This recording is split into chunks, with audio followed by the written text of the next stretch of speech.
नमस्कार दोस्तों, स्वागत है आप सभी का एक बार फिर से इला क्लासेस में। मैं हूं अभिषेक त्रिपाठी और हम लोग पढ़ रहे हैं अंतर्राष्ट्रीय राजनीति के सिद्धांत। इसके पहले वाले लेक्चर में हमने अंतर्राष्ट्रीय राजनीति के जो प्रमुख सिद्धांत थे, यथार्थवादी सिद्धांत और आदर्शवादी सिद्धांत को व्यापक रूप से देखा था। उसी क्रम में आज हम लोग पढ़ने वाले हैं मार्क्सवादी सिद्धांत को। तो ये मार्क्सवादी सिद्धांत जो आपने सिद्धांतों में, थियोरी में पढ़ा होगा राजनीति सिद्धांत में, उसी से संबंधित है, लेकिन ये अंतर्राष्ट्रीय संबंध के परिप्रेक्ष्य में है।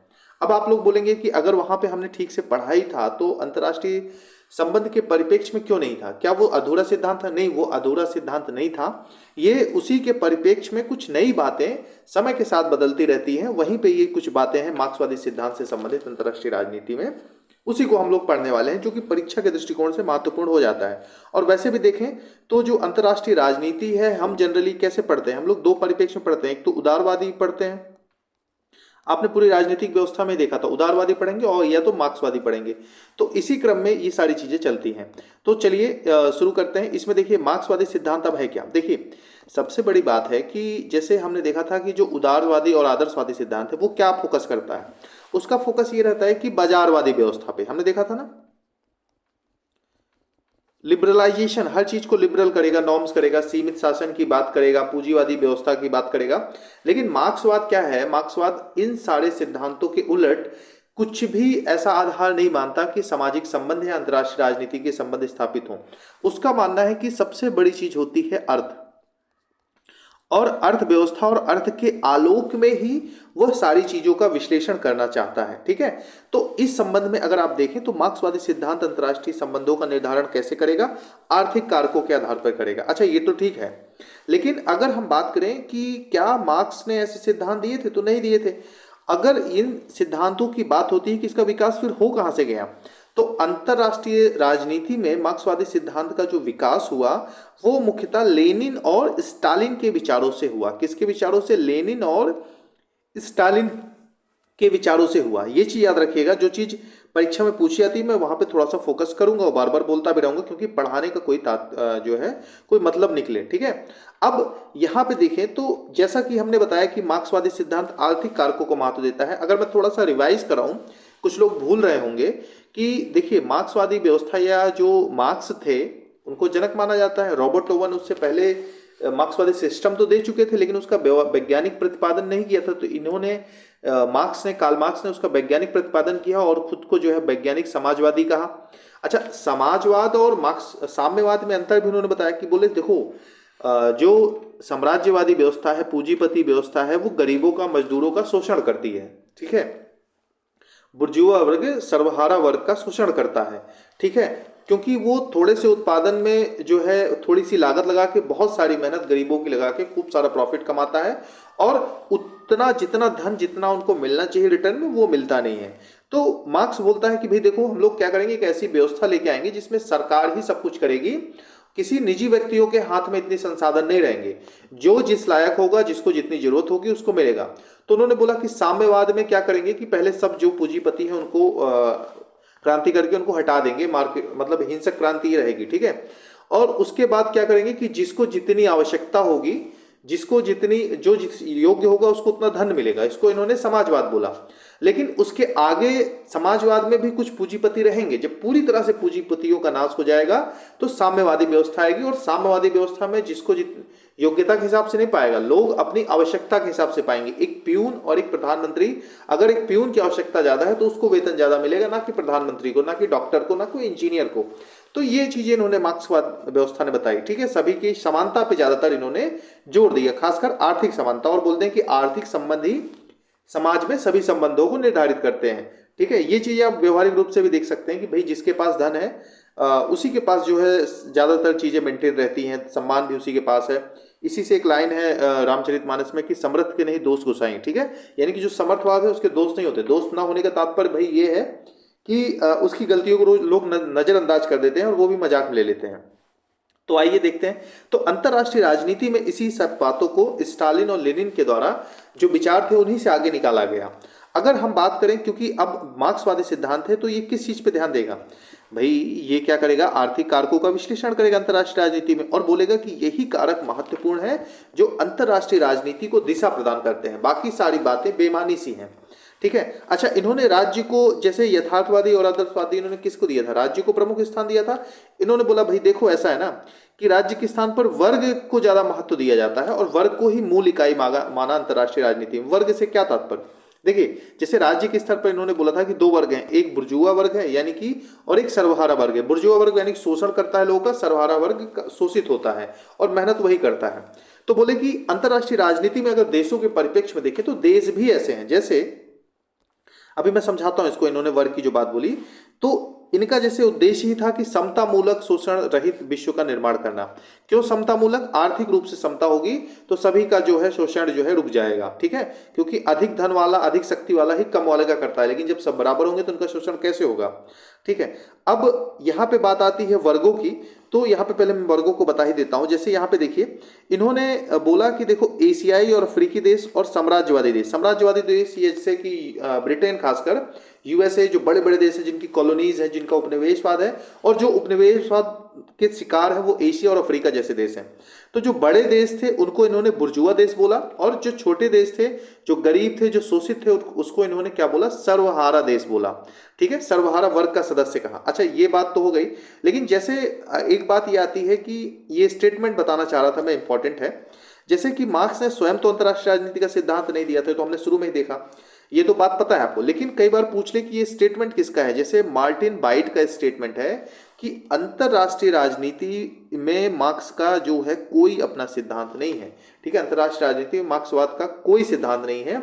ये स्टेटमेंट मार्टिन बाइट का है। यहाँ पे स्टेटमेंट याद रखिएगा, पेपर में आया है कई बार अलग अलग परीक्षाओं में। ठीक है, तो ये हो गया। अब इसी में मार्क्सवाद के जो सिद्धांत है अंतरराष्ट्रीय राजनीति के, उसी को पढ़ेंगे। अगर आपने मार्क्सवाद को ठीक से पढ़ा है तो ये बहुत अच्छे से आपको समझ में आएगा। इसी में एक सिद्धांत है आगे, पराश्रिता का सिद्धांत। ठीक है, पराश्रिता का सिद्धांत। पराश्रिता का सिद्धांत के मूल्य मान्यताकार कौन है? समीर आमीन और आंद्रे गुंडर फ्रैंक है। ठीक है, आंद्रे गुंडर फ्रैंक है, ये नाम याद रखिएगा। यही कुछ बेसिक ही चीजें आप देखेंगे तो, अगर आप नोट्स बना रहे होंगे, शॉर्ट नोट्स, ठीक है, इसको भी मैं, आप लोग बोलेंगे तो मैं दे दूंगा। शॉर्ट नोट्स बना रहे होंगे ना, तो एक फ्लो चार्ट जैसा बनाइएगा। जैसे फ्लो चार्ट में कैसे बनाएंगे मैं थोड़ा सा यहाँ समझा दे रहा हूँ। जैसे मान के चलिए आपने ये किया कि यहाँ पे मार्क्सिज्म हो गया, ठीक है, इंटरनेशनल रिलेशन में, तो यहाँ पे आप पहले लिख लेंगे कि भाई लेनिन और स्टालिन आप लिख लेंगे, सिद्धांत दिया। उसके बाद आप लिख लेंगे इनका जो प्रमुख बातें आती है लेनिन और स्टालिन के बाद, अंतर्राष्ट्रीय राजनीति में कोई भी मार्क्स ने खुद से सिद्धांत नहीं दिया था। फिर किसने बोला कि इनका सिद्धांत नहीं है, दो वर्गों में बांटा। बस ऐसे एक फ्लो चार्ट ऐसे करके बांटते हुए चलिएगा, तुरंत उसको रिविजन के लिए हेल्पफुल होगा। ठीक है, तो पराश्रिता का सिद्धांत किसने दिया? सामिर आमीन व आंद्रे गुंडर फ्रैंक ने दिया। अब यहां पे बात करें तो इनका जो पराश्रिता का सिद्धांत है मूलतः लेनिन से ही लिया गया है। और इन्होंने क्या किया है पराश्रिता के सिद्धांत में, ये बोलते हैं कि जो विश्व है, ठीक है, इसको थोड़ा जूम करते हैं यहां समझाने के लिए। ये बोलते हैं जैसे विश्व है, विश्व को इन्होंने ऐसे बांट दिया, बोले ये टोटल जो है पूरी पृथ्वी है, या कह सकते हैं पूरा विश्व है, और इसमें भी अगर आप देखें तो इसमें भी ऐसे करके कोर और परिधि के राज है। देखिए, कोर का मान लीजिए कोर हो गया, ठीक है, और ये परिधि के दूर दराज वाले राज्य हैं। तो जो पूरी व्यवस्था है, अंतर्राष्ट्रीय व्यवस्था, पूरा व्यवसाय है, ये कौन कंट्रोल करता है? ये कोर वाले करते हैं, जो कोर में है, इन्हीं के कंट्रोल में रहता है, यही सत्ता का निर्माण करते हैं, यही इन्हीं के पास साम्राज्यवादी व्यवस्था में पूंजी रहती है, और इन्हीं के पास विनिर्माण जैसी संस्थाएं होती हैं, मतलब कंपनियां होती हैं जो चीजों को बनाती हैं, मैन्युफैक्चर करती हैं, उत्पादन के साधन का अधिकार इन्हीं के पास होता है। बाकी जो परिधि में किनारे किनारे देश हैं, ये इन्हीं के द्वारा नियंत्रित किए जाते हैं, इन्हीं के द्वारा शोषित किए जाते हैं। इनका कच्चा माल लेके ये बनाते हैं और फिर मार्केट में उसी चीज को बेचते हैं और इनका शोषण करते हैं। मजदूरी का काम, मेहनत का काम सारा यही करते हैं, और इनका वर्चस्व हमेशा जो कोर वाले राज्य हैं इनका बना रहता है। ठीक है, तो ये चीज तो आपको समझ में आई होगी कि कोर और परिधि क्या है। अब यहां पे आप समझिए कि कोर वाले ही कहना चाह रहे हैं कि भैया जो कोर वाले राज्य होते हैं ना, ये परिधि वाली का शोषण करते हैं। क्यों? क्योंकि वो कम शक्तिशाली हैं, कम विकसित हैं। और शोषण का प्रमुख कारण क्या है? क्योंकि मार्क्सवाद पढ़ रहे हैं तो सबसे बड़ी चीज है कि व्यापार की असमानता, यानी कि आर्थिक असमानता। ठीक है, लेन देन जो पावर है, क्रय की शक्ति इनकी काफी कमजोर है, तो इसलिए इनको झुकना पड़ता है। और इसीलिए बोलते हैं, इसको इन्होंने तीसरी दुनिया के देश कहा, और बोलते हैं कि जो अल्प विकसित हैं। ठीक है, अल्प विकसित हैं, अविकसित हैं। ठीक है, मतलब अविकसित नहीं है, बल्कि वही चीज एक ही चीज हुई कि अल्प विकसित है, तीसरी दुनिया के देश कहा। अच्छा, इसमें आगे हम चलें तो जैसे ही हमने पढ़ा कि भाई देखो ये वाला पराश्रितता का सिद्धांत था, इसी में थोड़ा सा संशोधन हुआ। ये संशोधन किसने किया? वालरस्टीन ने किया। ठीक है, तो वालरस्टीन का विश्लेषण भी देख लेते हैं भाई ये क्या बोलते हैं। इनका मानना है कि जो मार्क्सवादी व्यवस्था है इसको इन्होंने व्यवस्था विश्लेषण के आधार पर इसमें अपना संशोधन किया, और जो पराश्रितता का सिद्धांत था इसी में थोड़ा सा चेंज किया। इसमें इन्होंने क्या चेंज किया मैं बता रहा हूं। इसने बोला कि जो विश्व व्यवस्था है वो दो में नहीं है, कोर और परिधि में। बोलते हैं ऐसा नहीं है, इसको एक्चुअली आप तीन भागों में बांटिए। ठीक है, तीन भागों में, यानी कि यहां पे अगर आप देखें तो ये आपका कोर हो गया, ये आपके परिधि के कोर ये हो गया, परिधि हो गई। उसके बाद बीच में और भी देश हैं, जैसे इनको कहें अर्ध परिधि इन्होंने बोला। ठीक है, परिधि के दूर मतलब परिधि से दूर भी है और कोर के पास भी है। तो बोलते हैं कि ये इस तरह से व्यवस्था निर्मित की गई है। और अर्थव्यवस्था, इसको इन्होंने ये जो कोर परिधि और अर्ध परिधि की व्यवस्था बोली, इनको इसको इन्होंने क्या बोला? विश्व अर्थव्यवस्था की संज्ञा दी। किसने दी? नाम याद रखिएगा, नाम है वालरस्टीन। ठीक है, अब यहाँ पे तीन भागों में बांटते हैं। अब इसको ये किस हिसाब से डिस्क्राइब करते हैं थोड़ा सा आगे देखिएगा। हालांकि ये बोलते हैं यहाँ पे कि देखो एक दूसरे का शोषण करते हैं, तो कोर वाला सबसे मजबूत होगा, ये हमने समझाई। उससे थोड़ा सा कम मजबूत ये होगा, ठीक है, अर्ध परिधि वाला, और सबसे कमजोर होगा परिधि वाला, ये किनारे वाला। तो ये इसका शोषण करने में सक्षम होगा और ये इसका शोषण करेगा, यानी कि क्रमशः इनके जो संबंध होते हैं वो शोषणकारी होते हैं, एक दूसरे का शोषण करते रहते हैं। अब यहां पे समझिए कोर राष्ट्रों के बारे में। कोर राष्ट्रों की बात करें तो कोर राष्ट्र जो होते हैं वो कैसे होते हैं? लोकतांत्रिक होते हैं। साम्राज्यवादी पूंजीवादी राज्य जो होते हैं वो लोकतांत्रिक होते हैं। इनकी शासन पद्धति कैसी होती है? लोकतांत्रिक होने के साथ ही कल्याणकारी राज्य का काम करते हैं। कल्याणकारी राज्य का मतलब कि अपने लोगों के लिए बेहतर से बेहतर चीजें, सुविधाएं, राजनीति के अलावा जो हॉस्पिटल हो गया, स्वास्थ्य हो गया, समुदाय का हित हो गया, चिकित्सा हो गई, चिकित्सा के साथ शिक्षा हो गया, इन सारी चीजों का, वृद्धों की सेवा हो गई, इस तरह की जो चीजें होती हैं, ठीक है, जॉब सिक्योरिटी हो गई, इन सारी चीजों में ये काम करते हैं और सक्षम भी होते हैं। ठीक है, और सबसे बड़ी बात होती है कोर राष्ट्रों की कि विनिर्मित वस्तुओं का निर्यात करते हैं, यानी कि एक्सपोर्ट किस चीज का करते हैं? जो मैन्युफैक्चर्ड गुड होते हैं। ठीक है, मैन्युफैक्चर्ड गुड्स होते हैं। जैसे मैन्युफैक्चर्ड क्या, मान लीजिए कि आप कपड़े बन रहे हैं, तो उसके लिए जैसे आप देखेंगे कि जो इजिप्ट है, इजिप्ट की रुई बहुत फेमस है, वहां की कपास, और वो उसके जो कपड़े बनते हैं वहां के लोग शायद ही बहुत कम लोग पहनते होंगे। उसकी शर्ट इतनी सॉफ्ट होती है कि एक हाथ में, मुट्ठी में आप बंद कर सकते हैं, और वो 10-10, 20-20, 50-50 या 1-1 लाख तक रुपए की उसकी शर्ट बनती हैं। ठीक है, टी शर्ट्स वगैरह बनती हैं। तो जाहिर सी बात है, इजिप्ट इतना संपन्न देश नहीं है, तो वो लोग तो पहनते नहीं होंगे, तो वो लोग क्या करते हैं? कच्चे माल का निर्यात करते हैं। फिर वो इस विकसित देशों में जाता है, वो लोग मैन्युफैक्चर्ड करके महंगे दामों में उस कच्चे मालों को खरीद के बहुत महंगी चीजें बनाते हैं। फिर वो लोग क्या करते हैं? इसका निर्यात करते हैं। और ये लोग कच्चा माल, जैसे हमने बताया कि कायरो की जो यहाँ पे आपका मिस्र में जो इजिप्ट में कपास है उसका आयात करेंगे, तो कच्चे माल का ये लोग आयात करते हैं, और जो चीजें बन जाती हैं विनिर्मित वस्तुओं का निर्यात करते हैं। इसी में अर्ध परिधि वाले देश कैसे होते हैं? तो ये अधिनायकवादी होते हैं। लोकतंत्र यहाँ पे नहीं होता। जैसे कि आप देख लीजिए सऊदी अरबिया देख लीजिए, ठीक है, चाइना देख लीजिए। हालांकि चाइना अभी तो डेवलपिंग में है, लेकिन डेवलप बहुत जल्दी हो जाएगा। लेकिन इनका मानना है कि ये अधिनायकवादी होते हैं और कल्याणकारी सुविधाएं थोड़ी बहुत करते रहते हैं, बहुत ज्यादा नहीं करते, और कच्चे माल का भी निर्यात करते हैं। और जैसे क्या होता है कि कुछ वस्तुएं बनाते भी हैं, ऐसा नहीं कि सब निर्यात ही करते हैं या जो है आयात ही करते हैं, यानी कि ये थोड़ा सा निर्यात भी करते हैं और थोड़ा सा आयात भी करते हैं। तो बेसिक जो है आयात निर्यात दोनों चलता रहता है इनका। उसके बाद परिधि वाले राष्ट्र कैसे होते हैं? तो इनके बारे में बताते हैं भैया कि ये गैर लोकतांत्रिक होते हैं। कैसे होते हैं? गैर लोकतांत्रिक होते हैं।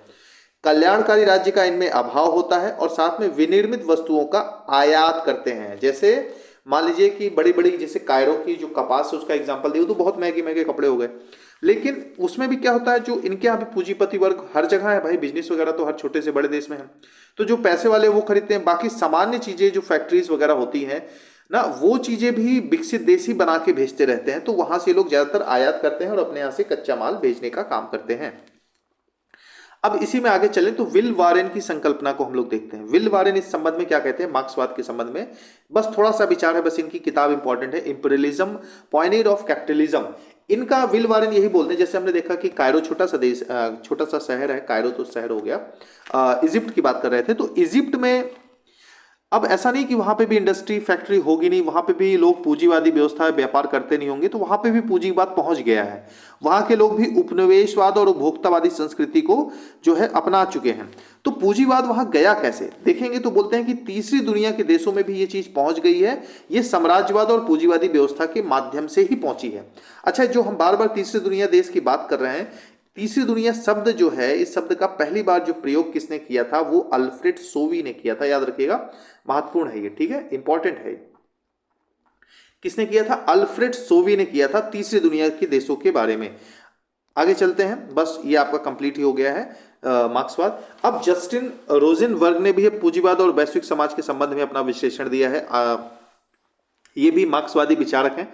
इनका देखिए क्या विश्लेषण है। इन्होंने जो सबसे पहले तो यथार्थवाद का जो है विरोध किया। यथार्थवाद के विरोध से क्या तात्पर्य? देखिए, यथार्थवाद क्या है कि शक्ति और संघर्ष को महत्वपूर्ण मानता है, ठीक है, और शक्ति और संघर्ष के लिए आपके पास पावर होनी चाहिए। पावर के लिए जो है धन एक प्रमुख साधन है। और दूसरी बात जो है, आप जब शक्ति और संघर्ष की बात करेंगे तो एक पराजित होगा और एक का शोषण होगा, ठीक है। तो बोलते हैं कि ये अनैतिहासिक है। ये इस तरह से चीजें नहीं चलती कि हर चीज के लिए आप लड़ाई झगड़ा कर लो, बातों से और मधुर संबंध भी होते हैं, ठीक है। और बोलते हैं कि अंतर्राष्ट्रीय राजनीति में शक्ति कुछ नहीं है, आर्थिक जो व्यवस्था है, ठीक है, आर्थिक व्यवस्था वो महत्वपूर्ण है, क्योंकि उसी के माध्यम से सारी चीजें जो है डिसाइड होंगी। तो आर्थिक प्रणाली यहाँ पे महत्वपूर्ण हो जाती है, ठीक है। अंतर्राष्ट्रीय राजनीति में बिना अंतर्राष्ट्रीय राजनीति जो है आर्थिक प्रणाली के बिना नहीं हो सकती, और ना ही इसको ठीक से समझा जा सकता है। यहाँ पे अगर आगे हम बात करें तो यथार्थवाद मूल जो बताता है कि मूल में क्या है, अराजकता है, संप्रभुता है, बोलते नहीं, मूल में जो है आर्थिक प्रणाली है, और इसके बिना आप नहीं समझ सकते। क्योंकि आज भी देखें, जो देश पावरफुल हैं उनकी इकोनॉमी बहुत मजबूत है, और जिस देश की भी इकोनॉमी मजबूत हो रही है वो पावरफुल है, ठीक है, आर्थिक। क्योंकि भाई देखो, आप मूलतः क्या है कि पावर का मतलब है आपके पास जो सिक्योरिटी है, ठीक है, सिक्योरिटी आपकी बहुत अच्छी है।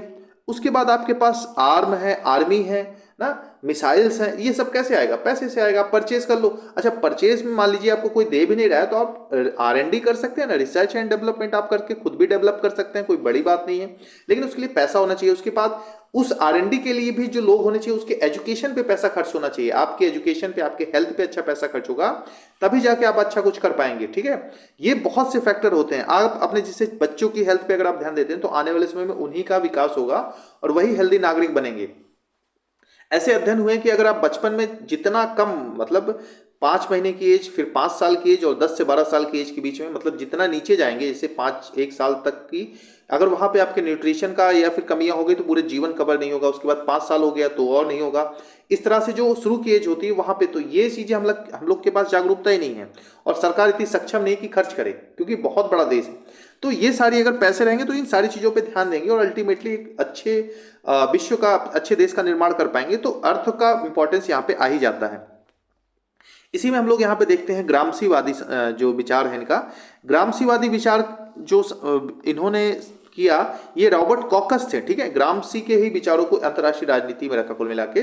तो ज्यादा है नहीं इसमें। इन्होंने बोला कि जो साम्राज्यवादी व्यवस्था है, मूलतः ये अर्थ के माध्यम से ये दिखाना चाहता है कि हम लोगों के भले के लिए काम कर रहे हैं। जैसे ब्रिटिशर्स से अगर आप पूछो कि जो उपनिवेश था भारत में, कॉलोनी थी, वो भारतीयों के हित में थी ना, वो यही बोलना चाहेंगे। लेकिन वास्तविकता क्या है कि वो अपने हित के लिए काम कर रहे थे, किसी और के हित के लिए नहीं काम कर रहे थे, ठीक है। तो ये चीजें यही बोलते हैं। रॉबर्ट कॉकस का नाम याद रखिएगा, इन्होंने ग्रामसीवादी विश्लेषण को प्रस्तुत किया। अब थोड़ा सा इसी में नौ मार्क्सवाद को देख लेते हैं। हालांकि मार्क्सवाद में संशोधन हुआ, ग्रामसी वगैरह आप पढ़ेंगे जब मार्क्स के तहत तो आपको समझ में आएगा। लेकिन नौ मार्क्सवाद में यहाँ पे जो विचार इन्होंने अलग से प्रस्तुत किया, इसमें इनका नाम याद रखिएगा, एंड्रयू लिंकलेटर इनका नाम है, ठीक है। इनकी प्रमुख किताब है realism, Marxism and critical international relations. ये बुक्स के नेम अलग से आप लोग बना के नोट करते जाइएगा। अंतिम में देखिए टाइम बचेगा तो मैं करा भी दूंगा परीक्षा के पहले। काफ़ी अगर आप लोग का सपोर्ट मिलता रहा, व्यूज़ वगैरह आते रहे, तो अभी तो मैं IR को पूरा कराऊंगा ही कराऊंगा। एक बैच मेरे बीच में छूट गई किसी कारण से, तो बच्चों के साथ गलत नहीं कर सकते, उनको कंप्लीट कराएंगे ही। लेकिन और भी सपोर्ट मिलता रहा तो बाकी चीज़ें यहाँ पे चलती रहेंगी। चलिए, तो ये इनकी किताब है। और आर्थिक वर्गों के बजाय इन्होंने किसको महत्व दिया? सिर्फ आर्थिक चीज़ों को ही महत्व नहीं दिया। इन्होंने बोला कि भाई चेतना, विचार और संस्कृति का भी अंतर्राष्ट्रीय राजनीति में महत्व है और इसका भी प्रभाव पड़ता है इन सारी चीज़ों का। अब अंतर्राष्ट्रीय राजनीति में हमने इसको देख लिया। अब आगे हम लोग जो अगला सिद्धांत पढ़ने वाले हैं यहाँ पे, वो कौन सा है? वो है आपका,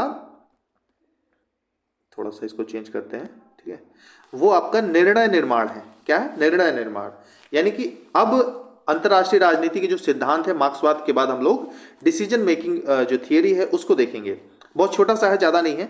इसके जो प्रतिपादक हैं, इसके प्रतिपादक कौन है? इसके प्रतिपादक रिचर्ड स्नाइडर है। ठीक है, इनका नाम आपने सुना होगा, आगे हमने देखा था, रिचर्ड स्नाइडर है। और इनका मानना है कि जो अंतर्राष्ट्रीय राजनीति है उसमें जो कुछ भी होता है वो कहीं ना कहीं डिसीजन के माध्यम से होता है। ठीक है, क्रियाओं का संपादन निश्चित मानव अथवा समूह द्वारा वो डिसीजन लिया जाता है। यानी कि कोई व्यक्ति लेगा कोई डिसीजन या समूह द्वारा। अच्छा, आप भी अपने जीवन में जो होंगे अपने डिसीजन की वजह से ही होंगे। डिसीजन बहुत बड़ी चीज होती है। आपने डिसीजन लिया कि मुझे सुबह उठना है, उस सुबह उठने से आपकी मेंटल हेल्थ, ठीक है, और उसके बाद आपकी एजुकेशन, आपको टाइम ज्यादा मिलेगा, बहुत कुछ, पूरा दिन बदल सकता है एक छोटे से डिसीजन से। कहने को नहीं पता लगता। आपने डिसीजन लिया कि मुझे पढ़ना है, आपने डिसीजन लिया कि फलाने व्यक्ति के साथ मुझे रिलेशन में रहना है या कुछ करना है, फलाने से दोस्ती करनी है, तो वो आपका जीवन स्पॉइल भी कर सकता है, बना भी सकता है। तो ये सारी चीजें महत्वपूर्ण हो जाती हैं डिसीजन। तो बोलते हैं कि अंतर्राष्ट्रीय राजनीति विभिन्न देशों द्वारा लिए गए डिसीजन का ही परिणाम है। लेकिन बोलते हैं कि जो निर्णय लिया जाता है वो किसी व्यक्ति अथवा समूह द्वारा लिया जाता है। ठीक है, तो उसको अगर ठीक से समझना है तो उस व्यक्ति को जो प्रभावित करने वाले कारक हैं, जिससे प्रभावित होकर वो निर्णय लेता है, उसको समझना आवश्यक है। तो यहाँ पे अगर आप देखें तो बोलते हैं कि भैया 3 ऐसे कारक हैं जो इनको प्रभावित करते हैं। कौन से? आंतरिक कारक, बाह्य कारक और प्रक्रिया। अब यहां पे याद रखिएगा डिसीजन मेकिंग में कौन कौन से कारक इंपॉर्टेंट है अंतर्राष्ट्रीय राजनीति में। कारक पूछ सकता है, आंतरिक, बाह्य और प्रक्रिया। प्रक्रिया को भी बोलते हैं कि अभिप्रेरणा, योग्यता और संचार आदि के माध्यम से ये प्रभावित होती है। अभिप्रेरणा अगर आपने पढ़ा होगा लोक प्रशासन, तो वहां पे मैंने बताया था ये क्या है, मोटिवेशन इसको बोलते हैं। शुद्ध हिंदी में लोग कंफ्यूज हो जाते हैं। ठीक है, ये कारक हो गए। और इसके जो डिसीजन है उसको हम ठीक से समझने के लिए 5 आधारों पर अध्ययन करते हैं इनका डिसीजन मेकिंग का। पहला होता है व्यक्तिपरक, बस सिंपल सा है, ध्यान दीजिएगा। यानी कि डिसीजन पे व्यक्ति का अनुभव, जो व्यक्ति होगा उसका प्रभाव पड़ेगा। जैसे मान लीजिए कोई बहुत अनुभवी व्यक्ति है तो वो डिसीजन उसका अलग होगा, और कोई अनुभवहीन है तो वो अलग डिसीजन ले लेगा। भावुक है तो उसका डिसीजन अलग पड़ेगा। यानी कि व्यक्तिगत निर्णय, जो व्यक्ति डिसीजन ले रहा है, कहीं ना कहीं उसके व्यक्तित्व का भी प्रभाव डिसीजन पे पड़ जाता है। ठीक है, इसको परिवर्धन मूलक जीवनी तकनीक भी बोलते हैं क्योंकि जीवन से संबंधित है। उसके बाद पर्यावरणीय अध्ययन, तो ये एनवायरमेंट का जो इकोसिस्टम है वहां से नहीं है, ये उस पर्यावरण की बात कर रहा है जो आसपास का आपका माहौल होता है। जैसे आपका पर्यावरण पढ़ने का, बोलते नहीं, पढ़ने का माहौल नहीं है ना, घर वाले परेशान करते हैं, जब पढ़ने बैठ जाओ घर वाले काम बता देते हैं, रिश्तेदार आ जाते हैं, कुछ ना कुछ ऐसी दिक्कतें होती होंगी। तो ये सारी चीजें जो होती हैं ये सबके पास होती हैं। तो डिसीजन लेते समय भी ये बातें आती हैं। तो इसमें जो हेराल्ड स्प्राउट और मार्गेट स्प्राउट ने इस सिद्धांत को दिया या इसका महत्व इन्होंने बताया, बस ज्यादा डिटेल में नहीं जाना। उसके बाद संरचनावादी, तो संरचनाओं का महत्व देते हैं। ये कोहेन इस चीज को इंपॉर्टेंस देते हैं, इस सिद्धांत को या इस अध्ययन के आधार को। संरचना में क्या आती है अंतर्राष्ट्रीय राजनीति में? बोलते हैं कार्यपालिका वहां की, विधायिका वहां पे जो कानून पास करती है, और वहां के जनमत का जो दृष्टिकोण है वो कहीं ना कहीं प्रभावित करता है अंतर्राष्ट्रीय राजनीति में। ठीक है, प्रक्रिया का में बोलते हैं इसका जो समर्थन है प्रक्रिया का, इसमें इन्होंने, हमने देखा ये मोटिवेशन और ये सारी अन्य चीजें आती हैं। ठीक है, प्रक्रिया में क्या मोटिवेशन आपका आ जाएगा, आपका संचार की तकनीक आ जाएगी, सारी चीजें आती हैं। तो यहाँ पे जॉन बर्टन और हेराल्ड लॉसवेल ये आते हैं। ठीक है, इनका नाम याद रखिएगा। और व्यक्ति एवं समूहों का, यानी कि बोलते हैं कि अंतर्राष्ट्रीय राजनीति में व्यक्ति और समूहों का भी निर्णय में जो है डिसीजन लेने में, या जो सरकार डिसीजन लेती है उनकी भी भागीदारी होती है, उनका भी प्रभाव पड़ता है। हम लोग देखिए अभी ये दिमाग पर रखिएगा, मार्क्सवाद खत्म करके हम लोग डिसीजन मेकिंग वाला सिद्धांत पढ़ रहे हैं। देखिए हमने शुरू में ही बताया था ये चीजें इंपॉर्टेंट हैं, और ये रटना भी कुछ पड़ेगा, तभी तो आपका एग्जाम निकालना है, और ज्यादा कठिन नहीं है। जो मैं पढ़ा रहा हूं उसका एक सिंपल सा नोट्स बनाइए, आधे घंटे की ही क्लास 40 मिनट की हो रही है, और उस नोट्स को बस डेली एक बार देख लीजिए, बस इससे ज्यादा कुछ नहीं करना, 5 मिनट लगेगा, तो इम्पॉसिबल भी पॉसिबल आपको दिखेगा। अब यहां पे ये आगे आता है कि हम लोग इसमें आलोचना को देखेंगे। आलोचना क्या है? ठीक है, तो आलोचना यही होती है इस सिद्धांत की। सबसे बड़ी आलोचना ये है कि निर्णय लेने में जो है, निर्णय लेने के पश्चात इसमें अध्ययन किया जाता है। भाई किसी भी डिसीजन का अध्ययन कैसे लोगे जब वो डिसीजन लिया जाएगा? ठीक है, डिसीजन लेने के बाद ही अध्ययन किया जाता है, तो ये इसकी सबसे बड़ी कमी है। और इसके इस प्रकार से ये सिद्धांत कंप्लीट होता है। अगला सिद्धांत हमारा गेम थियरी का है, खेल सिद्धांत का, तो उसको हम लोग अभी देखते हैं।